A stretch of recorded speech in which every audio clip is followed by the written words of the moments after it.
আসসালামু আলাইকুম everyone, welcome to my channel. আপনাদের জন্য খুব সহজ ও মজাদার একটি রেসিপি নিয়ে এসেছি, যেটা বাচ্চা থেকে বড় সবাই খুব পছন্দ করে।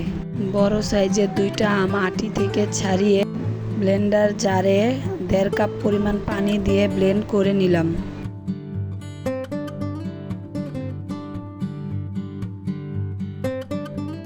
এখন আমের পিউরিগুলো একটি ছাঁকনির সাহায্যে ছেঁকে নেব।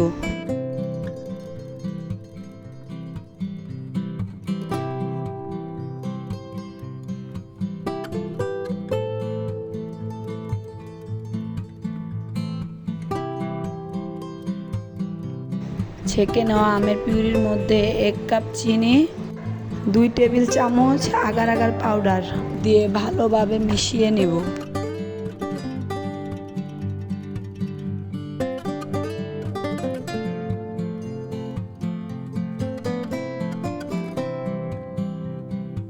ভালোভাবে মেশানো হলে চুলায় লো মিডিয়াম আঁচে বসিয়ে মিশ্রণটি অনবরত নাড়তে হবে, যাতে দলা পেকে না যায়।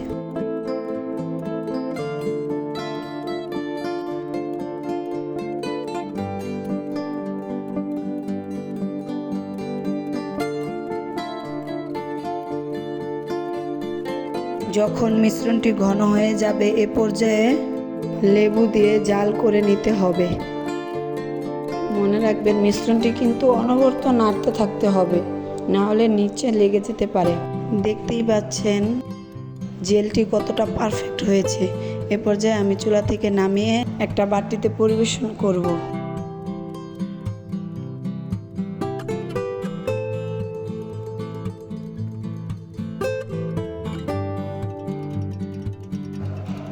আমের জেলটি ঠান্ডা হয়ে গেলে একটি কাচের বয়মে ভরে নেব। এভাবে একবার জেল বানিয়ে 6 মাস সংরক্ষণ করতে পারবেন। আমি একই পদ্ধতিতে ড্রাগন ফলের জেল তৈরি করে নিলাম। ছোট কিংবা বড় সকলেই সকালের নাস্তায় পাউরুটি আর জ্যাম দিয়ে করে নিতে পারে। এটা খেতে খুব সুস্বাদু হয়। ভিডিওটি ভালো লাগলে এবং এমন সহজ সুন্দর সুন্দর রেসিপি পেতে আমাদের চ্যানেলের পাশে থাকুন।